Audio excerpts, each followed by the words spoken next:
Here's the quick help that I promised I would put up on the Moodle with respect to the acceleration lab. Here is 10 data points that I've taken tonight with the same equipment you guys took. And if you did not have a chance to share your data with another group, and therefore you only have 10 points of data, I want you to use this data in addition to the data you collected. So you will have 10 points from me, and then you'll have 10 points that you collected, and put all that data together. Now, when I collected my data, of course I started with my first photo gate at 10 centimeters, which is 0.1 meters, and my second photo gate was at 0.2. And then most of the time I went in 0.5 increments. So it might be that you have some of the same places that I have, so you'll just have two dots that'll be slightly off with respect to time, and that's okay. So in the lab, and by the way, I have a copy of this lab that I'm putting on the Moodle also. It's because some people didn't get a copy of it. I ran out of copies and the computer was down, so couldn't get copies, but it's working now. So anyway, in this lab, you had to take displacement data, time from A to B data, and speed data. And then it says generate a displacement versus time graph and a velocity versus time graph. Now, it says use photo gate A as time 0 and plot the displacement and velocities on the y-axis. And then you're going to answer these questions. In class, I said that you needed to, on the lab report, your group lab report, you're going to give me a neat chart. This would be an example of something that's fairly neat. Putting it into an Excel spreadsheet would be even neater. But you can handwrite it as long as it's broken up into some type of matrix. And then you're going to produce your two graphs. They're going to be formal graphs, and they're going to be on the Laying the Foundation lab sheets. Here's one of them. And you're going to use the Laying the Foundation block here to determine what the scale of your axes are going to be. And then you're going to answer the questions on another sheet of paper. And those questions include questions about the two graphs that you're going to plot. In addition to that analysis section of questions, you're going to also answer these three questions and write just a statement, a conclusion. It's not really one of those labs where we tried to put you in the right direction to figure something out new. It's not an inquiry lab, really. It's more of a proof lab, and you're proving that objects that are accelerating behave in a certain way and produce certain types of graphs. So you're really analyzing something that's already known to you. So we're going to plot this data, and I just want to give you some hints here. First of all, your data time A to B, that is what's critical, is on the x-axis, not your times at A or times at B. You see, when you click start on the Vernier software, the LoggerPro software, the time begins to run, and you might not release the car consistently at the same time every time. So time at A really is just the time from the time you click the button until the time the car goes through the first photo gate. Because that's kind of a random time, we need to normalize this, and the way we do it is, this is really 0 time, and then the difference between time A and time B is the time that the cart goes through photo gate B, and that's what we're going to graph. So our displacement at A of 0.1 meters, it happens at 0 seconds, and then our displacement at B, which varied, happens at time between A and B.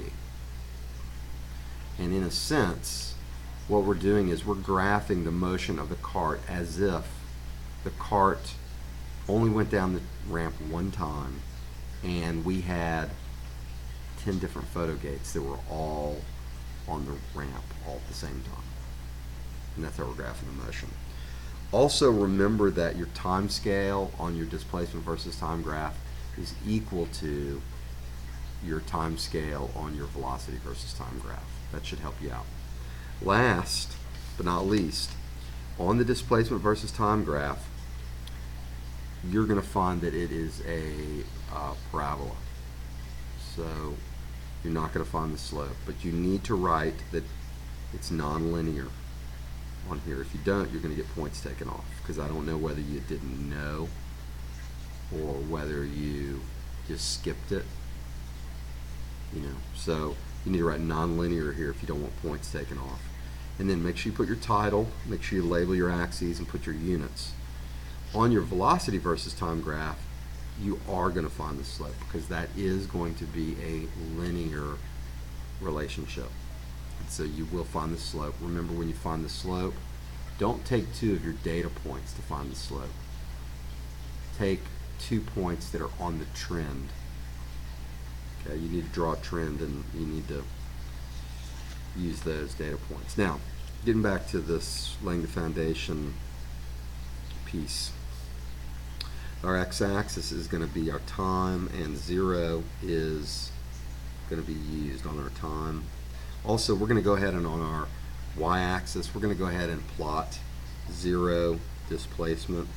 The first place we start at is 0.1, and we could put that at the origin, but it's only 10 centimeters, and so it's a really small portion of the whole thing. So we're going to go ahead and say yes. That means our data range is just going to be our highest value minus 0, because we're starting at 0.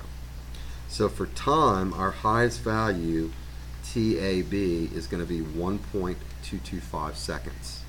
Minus 0, which is our lowest value, equals our data range, which is 1.225 seconds. Now, on your graph, you're going to have to take into account not only my data, if you're using my data, but also your data. So you might have a value of TA to B which is higher than mine. I didn't go all the way down the slope, so you could very easily have one. If yours is the highest value, that is your data range. Okay, now the y-axis is the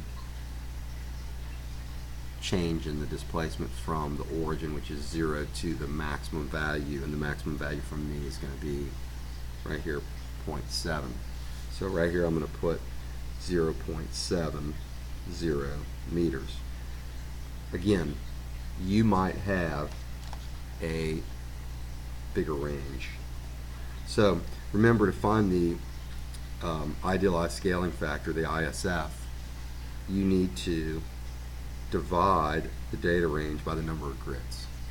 So I've got 1.225 seconds divided by 30 grid lines gives me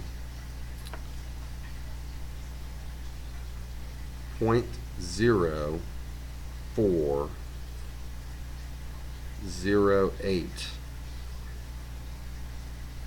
and that is seconds per grid. Okay, that's seconds per grid line. Now we're going to normalize this, so we're going to always round up to the nearest 1, 2, or 5, and the nearest one is going to be a 5, so we're going to round up to 0.05. So each grid is 0.05 seconds. Okay, also on the y-axis we've got 0.7, so we've got 0.7, and we're going to divide that by 30, and that's going to give me 0.0233, and that is meters. And so 2 centimeters. Each grid line is 2 centimeters. Of course, we're going to round up to the nearest 1, 2, or 5. Always rounding up, so we go to 0.05 meters is the value of each grid.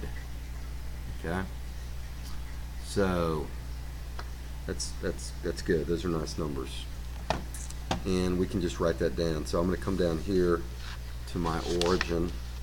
Remember, this is time, and it's in seconds, and this is a position or displacement, either one's right, and it's in meters. And then we're going to just go ahead and write down our grid. So here's 0, and then we got 0.05, 0.1, 0.15, 0.2, 0.25, 0.3, 0.35, 0.4, 0.45, 0.5, 0.55, 0.6, 0.65, 0.7, 0.75, 0.8, 0.85, 0.9, 0.95, and 1.0 meters. Okay. And then on time, same thing. Start with 0, and we're going to have 0.1 second, 0.2 second, 0.3 second, 0.4 second, 0.5 second, 0.6, 0.7, 0.8, 0.9, 1.0, 1.1, 1.2, 1.3, 1.4, 1.5. Okay. And that's a lot of my graph. Also, don't want to forget D versus T. If you don't put that, you're going to get points taken off. Okay, so you need to put the title. You could be more descriptive than that. And then we're just going to plot the data. So I'm just going to plot a couple of points here. Remember, only plot, the first one of these DAs. Okay, it happens at 0 seconds, and there's no, you're putting dots all on top of themselves anyway. So at 0 seconds, we're at 0.1. And then my data says that at 0.294 seconds, I'm at 0.2. So 0.294 is pretty close to 0.3. Right about there.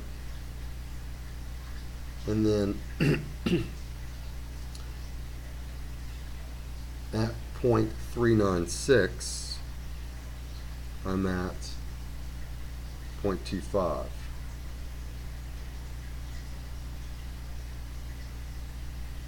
And then at 0.499, I'm at 0.3.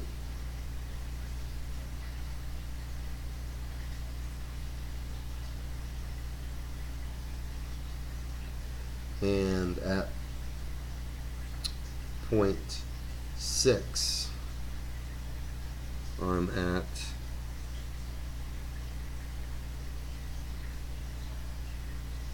0.35.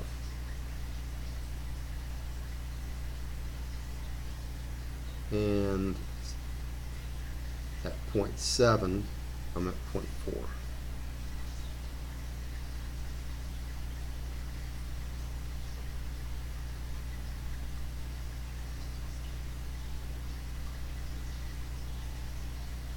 And let's see, at 0.78, I'm at 0.45.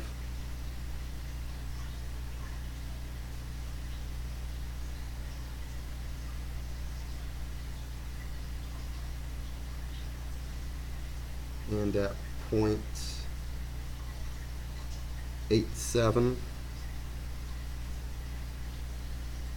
I'm at 0.5. Not looking much like a curve, is it? And then at 1 second, I'm at 0.6.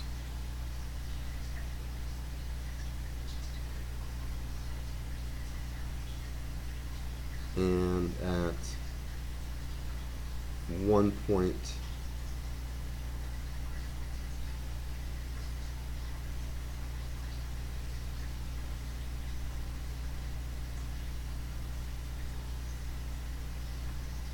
at 1.5